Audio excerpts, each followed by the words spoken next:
Hey ladies, I just wanted to hop on here for a few minutes and have a little bit of a discussion about grief brain, since this is something that we have already talked about a little bit. I'm feeling like I'm kind of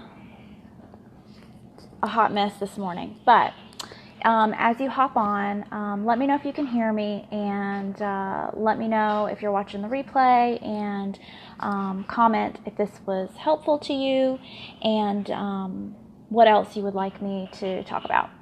So just real quick, if you've never actually seen one of my videos before, you don't know who I am, I'm Molly Howes. I am the founder of HowsYourHealth.com. I am a health coach and a grief mentor. My shift in focus in who I help and how I help women it shifted after the death of our daughter. I no longer cared about helping just any and everybody lose weight or whatever. Like my sole focus has been only helping grieving women exclusively, because when I went looking for that kind of help, I struggled to find it. I struggled to find what I needed help with, and how I needed help, and how I needed to be, everything's different. You have to do everything differently as a grieving woman than just a quote unquote normal person, right?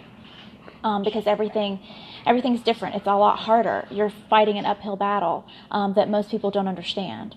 So that is where my whole now practice came to be. My clients are exclusively grieving women. I just don't seek out other women or men to help them as far as losing weight or whatever health goals they have.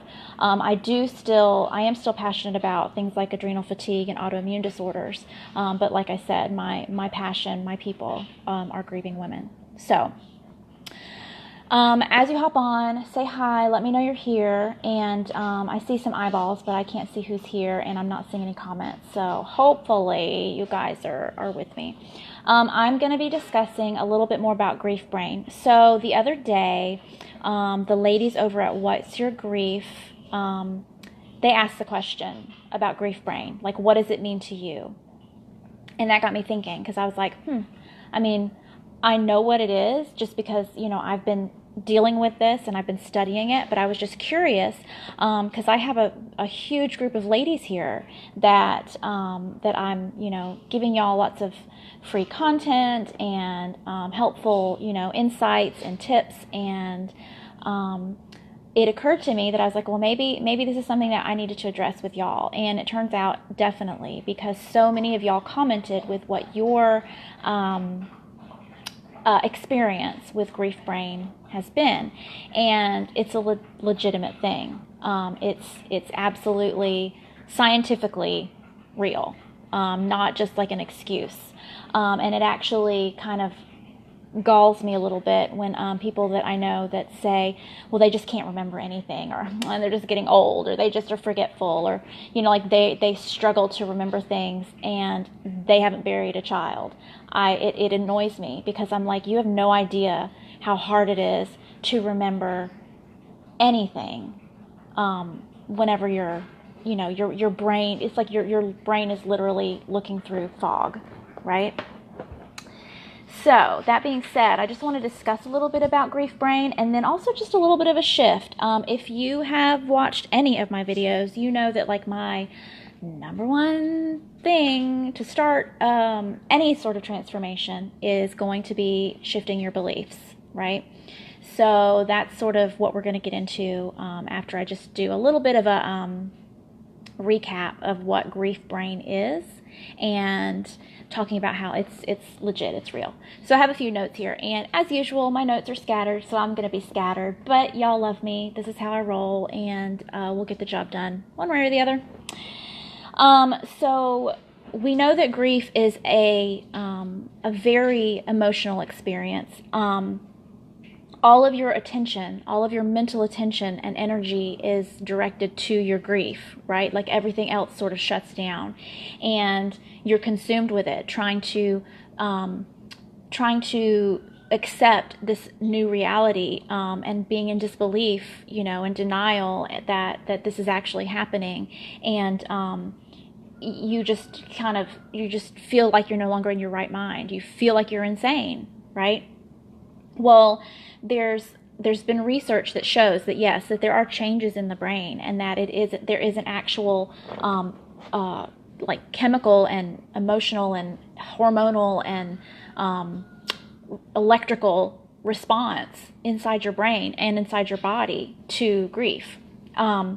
So we talked about this a little bit. A lot of you ladies commented before about what it felt like, what grief brain feels like to you, meaning you can't concentrate. You don't feel like you can complete anything. Like, you're women, as our typical, one of our typical like strengths is being able to multitask, right? And that's suddenly shut down. Like now you can't multitask like you used to. Memory and recall, like everything is muddled. Like I feel like all of my years as a nurse, I can't remember things that I used to be able to remember easily from years and years of working as a nurse. And that sort of started to slip when I quit working as well, but now more so. And I'll tell you this, because y'all know I'm always real with you. When my mom was in the hospital a couple of weeks ago, her cell phone died and I needed to call her. And so I was like, okay, well, I'm just going to have to call the hospital and get them to patch me through to her room. Y'all, this hospital is the only hospital around. It's been the only hospital, like my whole life. It's the hospital in the biggest town near us. I worked there for 17 years. And when I went to look up the phone number, because I didn't remember the phone number, I couldn't even remember the name of the hospital.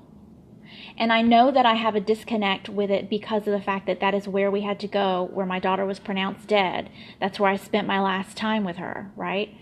So I know that there's like a mental reason for that. But y'all, I could not remember the name of the hospital that has been there for my whole life. I could not remember the name of the place that I worked for 17 years. And so thankfully Google helped me out, because I just sort of like punched in some words and the right hospital popped up, and I was just like, I really wasn't surprised, because I feel like every day there's often something that's like, yeah, this is to be expected. And so that's one of the things too that my advice is going to be for y'all is just, you're going to have to roll with it. There's stuff that's going to come up and you're just going to have to roll with it, because it is what it is at this point, and you just have to be flexible and willing to just be like, it is what it is, and I'm not going to let it frustrate me. But yeah, it just kind of surprised me. Anyway, so yeah, memory gone. The ability to make simple decisions. If you've heard me, I've tell this story before, that the time that I was standing in the grocery store and I couldn't decide, like I knew we needed cheese, but I'm staring at the cheese cooler and I'm like, why are there so many different kinds of cheese? And I don't know what kind of cheese I need. What do we even need cheese for? But I know we need it, but I couldn't make a decision, and so I just walked away with no cheese. And normal people would be like, clearly, something's wrong with me. But you grieving women totally get me. I know that you understand what I'm saying when I say that, like, that was not really surprising. Like, I had no business being in the grocery store that day. There was really, like, I shouldn't have done it. I shouldn't have even tried to go. Feeling absent-minded, being unorganized or unable to plan. And this is something, too, that I talk about with y'all and that I help my clients with is, figuring out, prioritizing things and scheduling so that you don't overload yourself, and making it less of a struggle, because you're trying to force yourself to do things that you used to be able to do. You're trying to force yourself to stick to those schedules and your brain function as it used to be. So all of these things are signs of grief brain, and it's legit, and it's not something to be ashamed of. Your brain is literally trying to recover. What you're experiencing is a deep biological response, just like you experience physical, psychological, and emotional responses. Your hormones, the chemicals in your brain, all of this stuff is released. All the pathways, everything is like, it's like a train wreck just happened inside your brain. And everything goes into emergency, like shutdown, and it starts in your brain. Everything starts in your brain. So a couple of places in your brain, just a little science for you, very minimal science. I'm just not going to go heavy on this because I just want to get to my main point. Let me know if you guys are watching, if you could just comment. I'm not seeing any comments, so I'm really not sure if they're just not popping up for me. If so, I'll have to catch them after the recording is finished. But if you could just give me a heart or a like or a hey or something just to let me know that you can hear me and everything's good, because I feel like the recording is working, but I just want to make sure. Okay, so parts of your brain and how some scientists discuss how grief affects them. So there's the parasympathetic nervous system. That's the part of your body, your brain stem, and the lower part of your spinal cord that handles things like rest and breathing and digestion, that are your things that you don't have to think about it. It just happens very, very basic, your very basic body functions. Like if you notice you can't sleep, or you feel like you're always trying to catch your breath, that's part of your system. The prefrontal cortex, the frontal lobe of your brain, is your ability to find meaning, your ability to plan, to control yourself, and to express yourself. Grief and trauma obviously just like totally scramble that, right? Your ability to...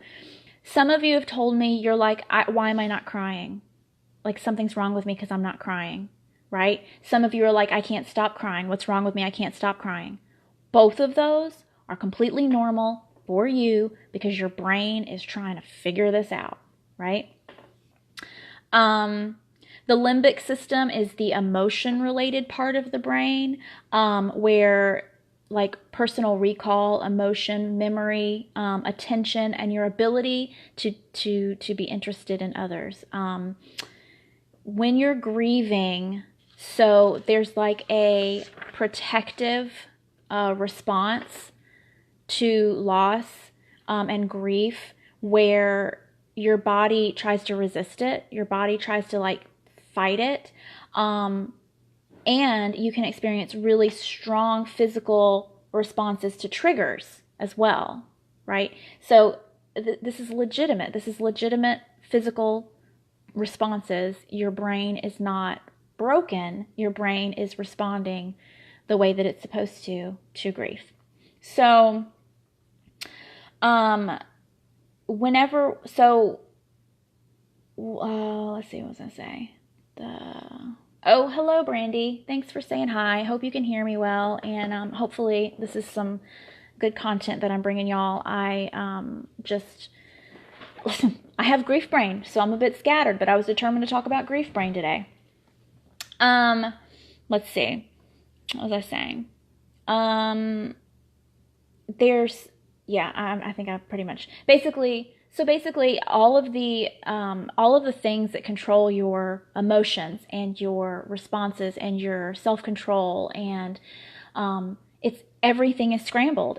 That's just what happens, and you can't predict from one person to the next how you're going to respond to the same exact situation. So similar to me and my husband having the exact same situation, yet our responses are different. And my other children, their responses are different than mine because each of us are individuals, right? And we all experience things differently. And so that's a whole nother can of worms to open up as far as discussing dealing with relationships with other people who are also experiencing the same grief that you're going through, and our expectations that we put on each other and that we put on ourselves. So it's important that you give yourself a break. Y'all know I'm all about the bare minimum, like just doing what you got to do to get through, because you're on like emergency mode right now. Like this is survival mode, and it is not a time to be pushing yourself to do some extreme diet or to work out like a fiend or to, work extra hours at work or to dive into all these extra projects and try to do things to distract yourself. This is not time for that. This is time for slowing down and self-love and self-care. You've got to be kind to yourself, because grief is a process. And it's a process that you're going to continually be experiencing. It doesn't end. There's not an end point. There's not we're going to get to a certain point and then we're going to be done. And I'm going to talk a little bit about that also. I have a little bit more points to talk about that. So I'm going to make somebody mad here. And then that's okay. Like, if I make you mad, that's fine. Just that's not on me. It's on you for getting mad about what I'm about to say. But if you're on antidepressants, that is not how you deal with grief. And actually, I should have written down the name of the doctor where I read this particular information. But those kind of mood-altering drugs inhibit your ability to do what you need to do to grieve. And like I said, if you've ever watched any of my videos, you know that I'm talking about there's a lot of hard work that you have to do. If you want to grieve in a healthy way, if you want to heal, then you have to feel your feelings. You have to dig into your feelings. You have to let it come, and you have to pay attention and learn from it.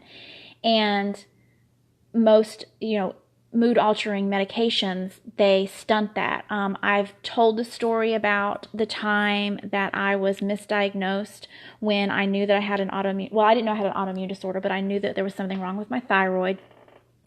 And my doctor said I was fine and patted me on the head like a child, and he put me on antidepressants. And at that point in my life, I thought maybe I was crazy, maybe he was right, and I took the antidepressants, and I was such a zombie. I did stop yelling at my family for a while, but I didn't feel any better, and I felt like I couldn't cry, and I felt very stuck inside myself. It actually did keep me from, I feel like it kept me from losing my mind during my grandmother's funeral. That's a whole nother story. But I didn't like the way that I felt. And when he wanted to double my dose, I was like, no, it's not working. Why would we double the dose? This isn't cool. This isn't working for me. So I'm thankful for that, even though that was a horrible experience. I'm thankful for it because it was a learning experience for me, because I can come to you from experience of what it's like to be on medication that causes you to just be a zombie and not feel your feelings. That is why I have chosen not to take any antidepressants or sleeping pills or anything while grieving my daughter, because I do not like to not be in control of my senses. I don't drink because I do not like that feeling of being out of control of my senses. That doesn't appeal to me by any stretch. And I realize that's an escape. I realize that we can use medication, we can use alcohol, we can use food to numb our feelings. And if that's what you need to do right now, do it. If that's what you want to do forever, you go ahead. But you cannot do that while also saying, help me, I want to be unstuck. Because the only way to get unstuck is to go with it, is to go through it and ride out the waves, and it's going to hurt, and it's going to be horrible, and there's going to be awful days, but there's also going to be good days, and there's going to be the opportunity to see healing happening and to feel like, wait a minute, I don't always have to feel like crap, right? So mood-altering medication we know that it alters the chemicals in your brain and how it shuts down your feelings, and that's not the answer when it comes to grief, because your brain's already scrambled in trying to deal with grief on its own, right?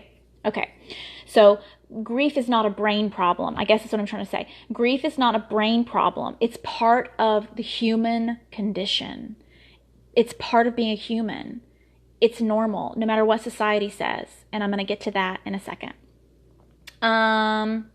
So somebody likened, a similar kind of example, I'm totally going to butcher it. I know I'm totally going to butcher it, but an example of when you're like learning to play the guitar and you're learning a new technique, right? And so I mean, for me, I don't know how to play the guitar, but when I was learning to crochet, my hands hurt so much because I was gripping and trying to figure it out, and my hands hurt so badly. And so this person that gave the example of learning to play new chords on the guitar, how badly their hands hurt until they practiced and practiced and got through it.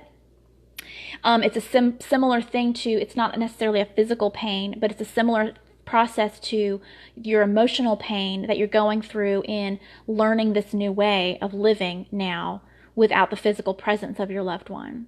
Does that make sense? Are y'all understanding? Like, am I making any sense whatsoever? Just give me something.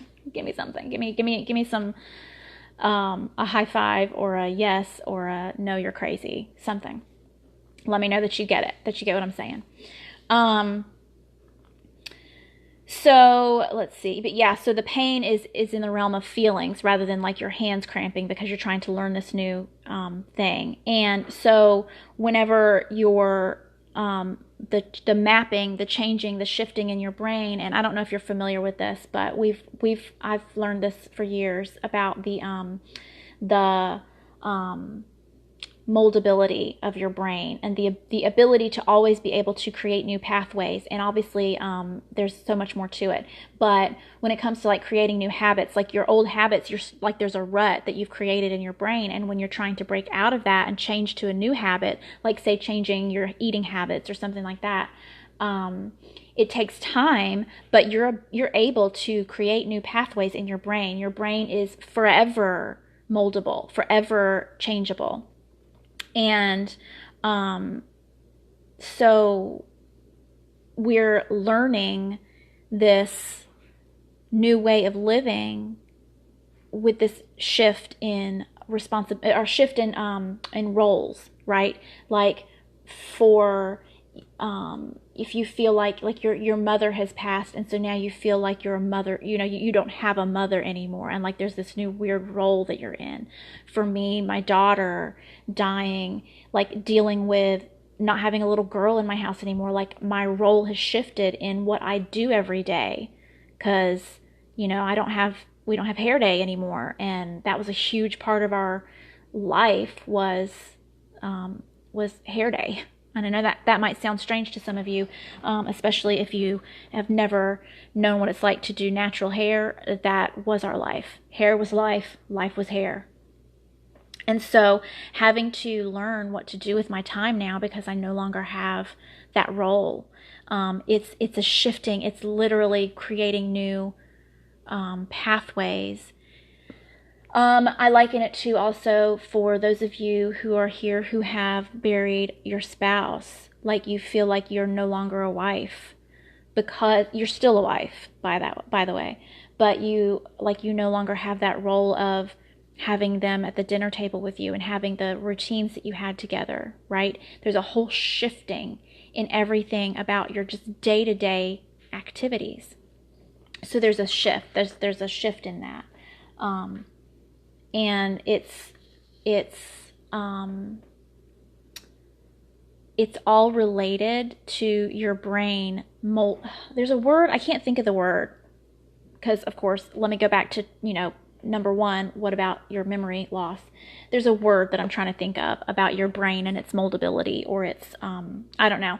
If you can think of a word, comment it, let me know, help me out, because I'm at a loss all of a sudden. Okay, so I've touched on this 100,000 times. I'm going to continue to touch on it. Society's expectations about loss and the timeline that it comes to grief and mourning is limited. It just is. For whatever reason, especially Western society, I feel like it's because we are a society that doesn't want to feel our feelings. We want to stuff it down. We want to pretend that everything's perfect.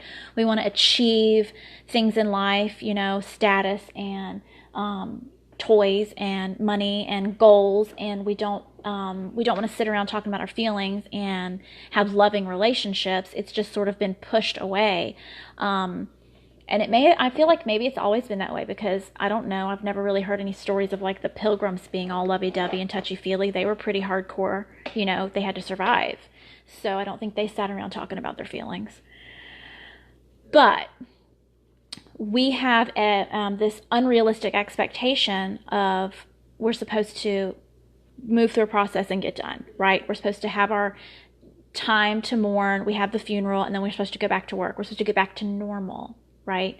No one who has ever buried a child, if you say that you're back to normal, you're lying to yourself. If you're saying that you're your old self again, you're lying to yourself, because you can't. There's no going back.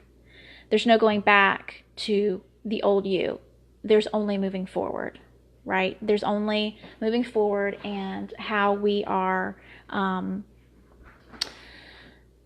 deciding to choose whether or not we're going to heal, whether or not we're going to dig into our feelings and our beliefs and create a new life with purpose, with passion, especially with honoring our loved ones. That seems to be like the most productive way to move forward, is to include something about your loved one in what you do with the rest of your life, right? Because we're their light bearers now. We're the ones that are responsible for keeping their memory alive and their legacy and honoring them. And that's involved in that. So society, obviously gives us that very short amount of time and then expects us to be back to normal. And that stupid saying, time heals all wounds, which if you want to go back, I talked about that in another video not that long ago. You can go and find that. Time does not heal all wounds. Time passes. That's all time does. Time erodes, time, whatever. Time's just time. But it's what we do with that time that determines if we're going to heal or not. So that's one of the reasons too that we struggle against the grief brain, is because we're trying to fight against what we're feeling, because society is telling us we're not supposed to feel that way anymore. We're supposed to be done with that. We're supposed to move on. But our brain is like scrambled eggs, and we're like, I don't get it. I can't not, you're not in my brain, and you can't tell what I'm feeling, yet you're telling me I should be fine by now. I should be going on going on lunch dates, and I should be hanging out with my girlfriends, and I should be going 150% at work, and those sorts of things, and not giving you permission to be who you really are and to feel what you're really feeling, right? So we're fighting against the grief brain, and we're fighting against society telling us what we're supposed to do, right? So it's almost making it worse. And so also there's layers and layers of loss, layers and layers of grief that we have to dig through, that are related to whatever your relationships were with your loved one. So like I said, I have layers of what my relationship was with my daughter and how it's changed now, because I've worked really hard to get to the point of no longer saying that it's loss, but saying that it's a shift in our relationship. We still have a relationship. It's just different now. And so it's not just saying okay, your dad died, you buried him, you move on. You're still mourning the fact that he's not here to give you away at your wedding, or to see your kids grow up, or there's all of these. Again, something else that I read but I didn't write it down, not just mourning the past, but mourning the present and mourning the future. So there's constantly something that we have to deal with, because situations constantly come up where we're like, if only they were here, this is what would have been happening, right? Okay, so do you feel like you have been fully able to acknowledge your grief? Do you feel that others have supported you and understood you in your grieving, in your feeling, and in your mourning, which is giving expression to those feelings following the death of your loved one? Do you feel like you have been able to have that support? And if so, that's amazing. That's amazing that you have somebody, even if it's just one person, who is not trying to stifle your stifle your grief or trying to, shut you down whenever you're wanting to express yourself, or trying to force sunshine and rainbows down your throat, when you're like, that's not helpful at all. So let's see here. So there was this particular doctor who was basically encouraging something along the lines of how I talk about transforming your beliefs. So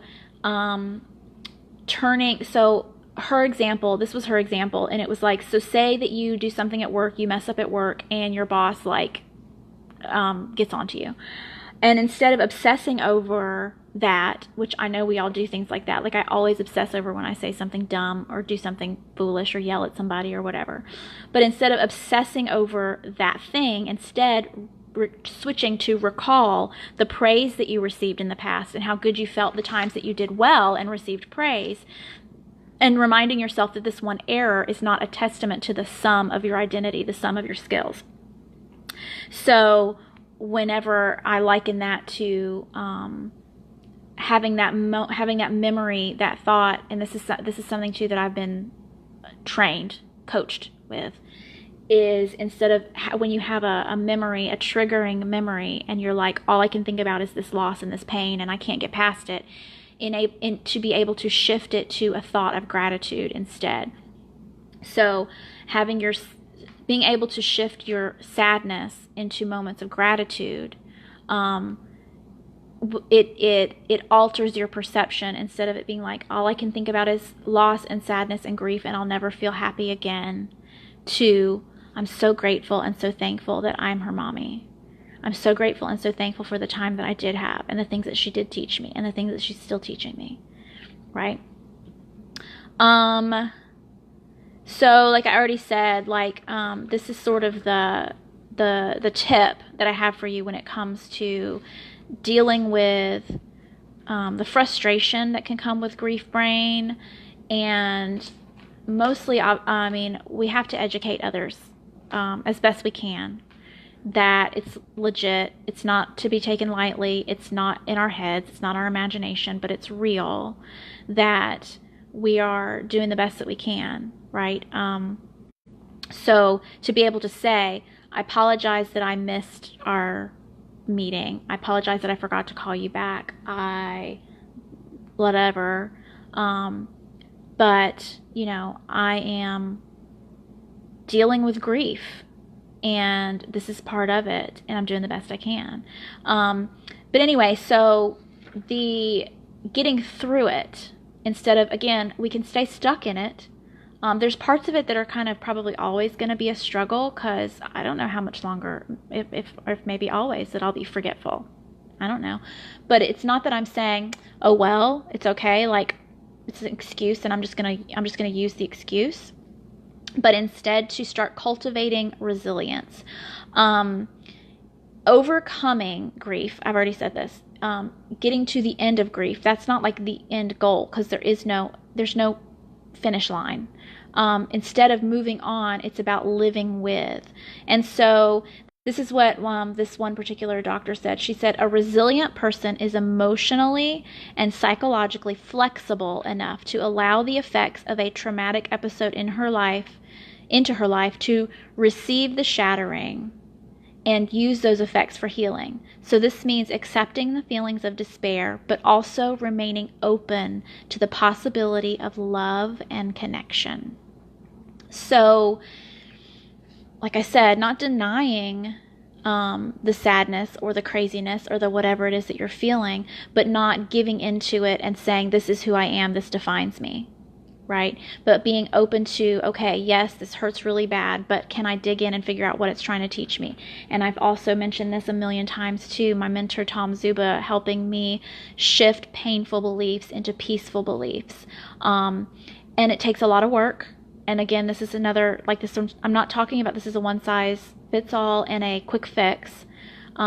It's even more work, because I feel like if you had a car wreck and you had a brain injury in a car wreck, people would be a lot more likely to be like, oh, well, you have a brain injury, or you had a stroke, so you had a brain injury. And so they would forgive a little bit more whenever you say the wrong words or you forget things, right? This is just like, and I think I've likened this to before. If I haven't, I don't care, I'm going to say it again. Like if somebody loses their leg, you don't expect them to just be able to start just to get up and walk it off, right? You see their lifelong struggle that they're going to have now that they are missing a leg. But people don't see that when it comes to grief. So it's always, we always have that uphill battle of struggling with those around us. So the thing that will help the most is, do you have someone who you can lean on?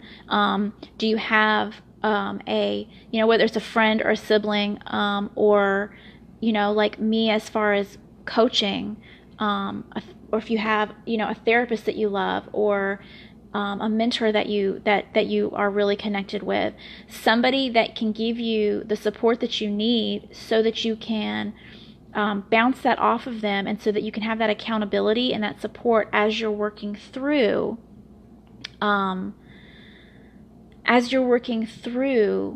the process of when things come up, being able to say, okay, like I felt this and I felt stuck. Let me help, can you help me work through getting unstuck with this? Like having that other perspective. And now I'm starting to lose connection. So I'm going to wrap up because, oh, lovely. Now I'm seeing all of the comments that I wasn't seeing before. Facebook, you're the best. Okay, so instead of thinking like I've got to do this, I can do this, instead thinking I'm big enough to hold this. We are big enough, we are capable, we are strong enough to hold this. That's what we're doing here. So instead of feeling defeated and deflated, knowing that we're in this together and we have the support to be able to be resilient, to be able to turn pain into peace. And realizing that, we've already been through that. We've already walked through fire. That's something that was so enlightening to me. Like, we've already walked through fire. Like, I can do anything now. Like my personality has shifted where I no longer feel like I need to walk on eggshells or people please as much as I used to, because I've walked through fire and I know what I am capable of. It doesn't mean I do it perfectly every day by any stretch, but that is why I'm here, and for y'all, because I know that I needed someone, and so I believe that many of you need someone, and that's why I am here. That's who I want to be, is that someone for you.